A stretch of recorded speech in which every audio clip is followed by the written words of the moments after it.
Étude des variations d'une fonction polynôme du troisième degré et tracé de sa courbe et de certaines de ses tangentes. Soit f, la fonction définie sur R par f de x égale moins x au cube plus 7,5x carré moins 18x plus 13. Première question. Déterminer f' de x, la fonction dérivée de la fonction f. Donc tout d'abord, nous allons retrouver d'après le cours quelles sont les valeurs de petit a, petit b, petit c et petit d pour ma fonction polynôme du troisième degré. Donc petit a égale moins 1, petit b égale 7,5, petit c égale moins 18 et petit d égale 13. À partir de là, je vais appliquer mon cours pour dériver la fonction f.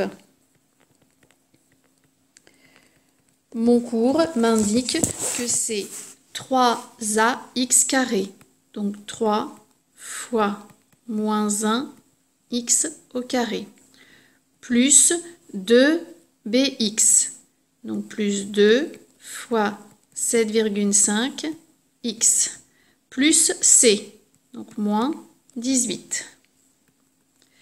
Je simplifie, moins 3x au carré, plus 15x moins 18.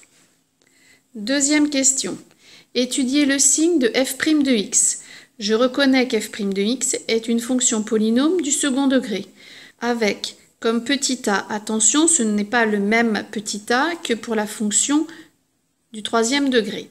Donc petit a égale moins 3, petit b égale 15 et petit c égale moins 18. Pour connaître le signe de la dérivée, je calcule delta.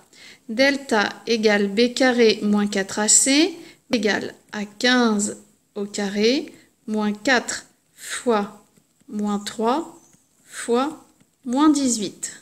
C'est-à-dire 225, moins fois moins plus fois moins moins 4 fois 3 fois 18, 216.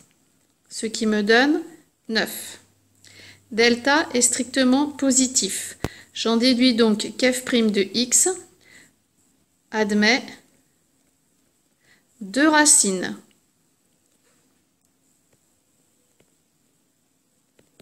Qui sont x1 égale moins b, donc moins 15, moins racine de delta, donc moins racine de 9, sur 2a.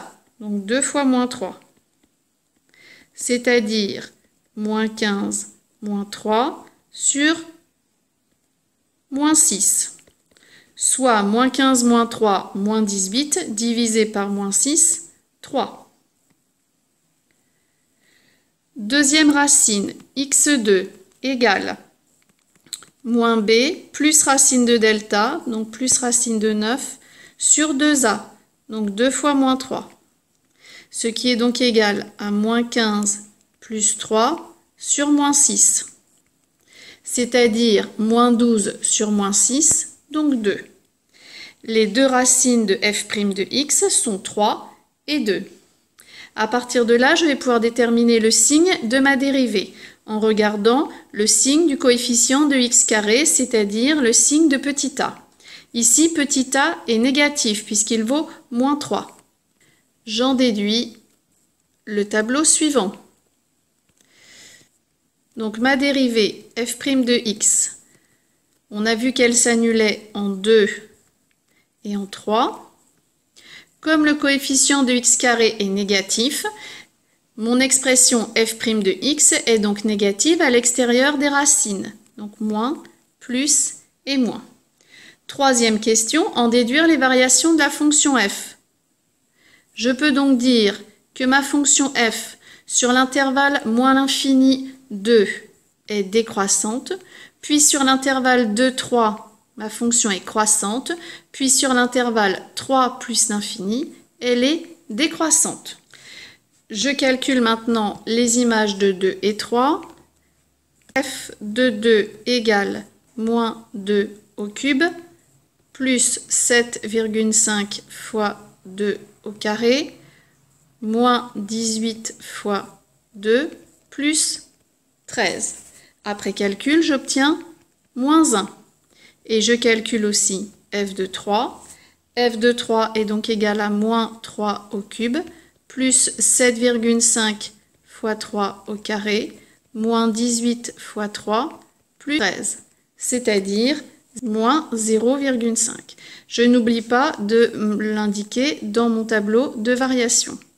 Dans la troisième question, on me posait la question en déduire les variations de la fonction f. Donc, il faut bien sûr que je l'exprime sous forme de phrase. F est strictement décroissante sur moins l'infini 2 et sur 3 plus l'infini. F est strictement croissante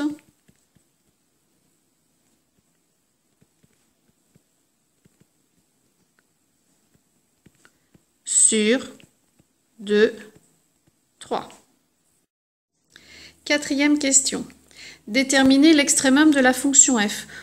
On remarque d'après le tableau de variation qu'il n'y a pas un seul extrémum local, mais qu'il y a deux extrémums locaux qui sont moins 1 et moins 0,5 atteints en 2 et 3. Donc f atteint un minimum local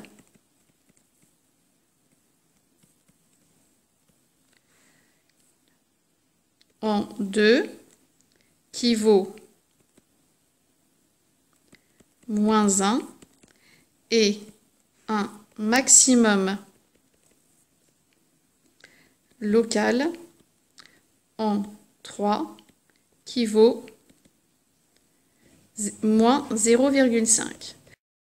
Cinquième question, on appelle C la courbe représentative de f dans un repère orthogonal, unité 2 cm en abscisse et 1 cm en ordonnée. Tracez les tangentes aux points de C d'abscisse respectives 1, 2, 3 et 4. Pour pouvoir tracer les tangentes en ces points, je dois d'abord calculer l'image de chacun de ces réels par la fonction f. Et pour connaître le coefficient directeur de la tangente, je dois aussi calculer le nombre dérivé de f en chacune de ces valeurs. Donc, pour calculer l'image de 1, il suffit de remplacer dans cette expression moins x au cube plus 7,5 x au carré moins 18x plus 13, x par 1. Et j'obtiens 1,5. L'image de 2, mon tableau de variation l'indique, on a déjà fait le calcul, c'est moins 1.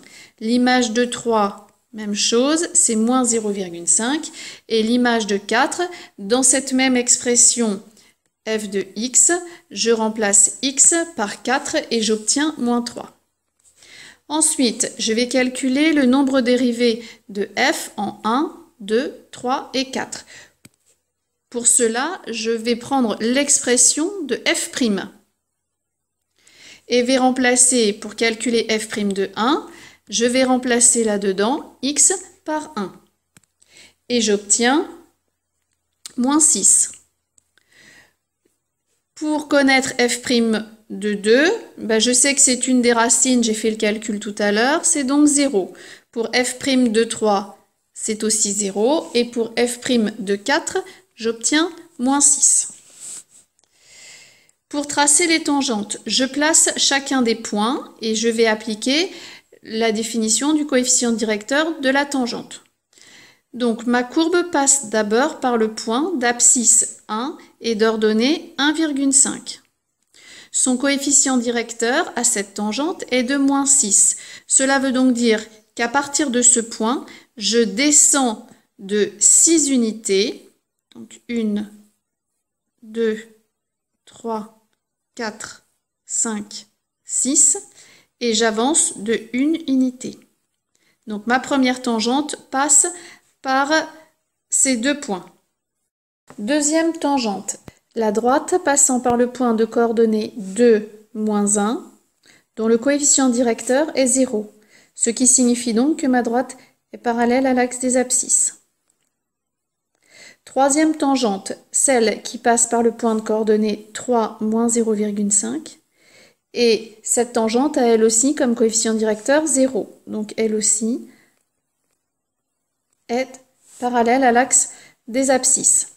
Enfin, la tangente qui passe par le point de coordonnées 4, moins 3, moins 1, moins 2, moins 3, et qui admet pour coefficient directeur moins 6. On voit bien que si je descends de 6 unités à partir de mon point et que j'avance de 1 unité, je sors de mon graphique. Je vais donc faire exceptionnellement le processus contraire. Je vais monter de 6 unités, 1, 2, 3, 4, 5, 6, et reculer de 1 unité. Ainsi, j'obtiens bien une droite dont le coefficient directeur est moins 6. Ensuite, tracer la courbe C. Pour cela, j'ai besoin de la calculatrice qui va me donner un certain nombre de points de cette courbe.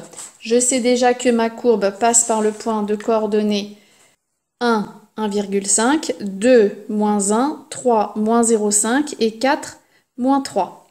La calculatrice m'indique que la courbe passe par le point de coordonnées 0,13. Je ne peux pas le placer sur mon graphique. Par le point de coordonnées 0,5, 5,75, ici. Puis par le point 1, 1,5, puis par le point 1,5, moins 0,5, puis 2, moins 1, 3, moins 0,5, 3,5, moins 1, 4, moins 3 et 4,5, moins 7,25 que je ne peux pas placer non plus. Je vais maintenant pouvoir tracer la courbe en faisant bien attention à respecter mes tangentes, la courbe frôlant les tangentes au voisinage du point où elle est tangente. Donc approximativement, j'obtiens quelque chose comme ça. Voilà. Petit c, déterminer une équation des tangentes à la courbe représentant la fonction f au point d'abscisse 1 et au point d'abscisse 2. Équation de la tangente au point d'abscisse 1. Le cours m'indique que c'est y égale f' de 1, facteur de x moins 1, plus f de 1. Ce qui me donne donc y égale f' de 1, je l'ai déjà calculé, c'est moins 6. Facteur de x moins 1, plus f de 1, et f de 1, c'est 1,5. Ce qui me donne donc y égale moins 6x plus 6 plus 1,5, soit y égale moins 6x plus 7,5.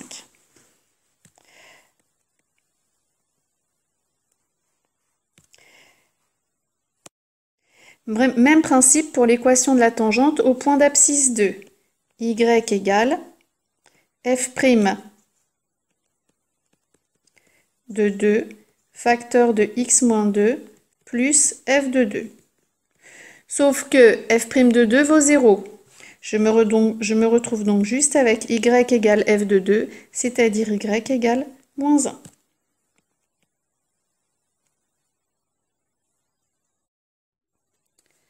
Application.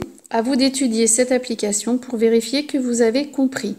Attention à la question 4, quand on me dit déterminer l'extrémum de la fonction f, on a vu tout à l'heure qu'il pouvait y en avoir plusieurs, comme il peut aussi ne pas y en avoir du tout.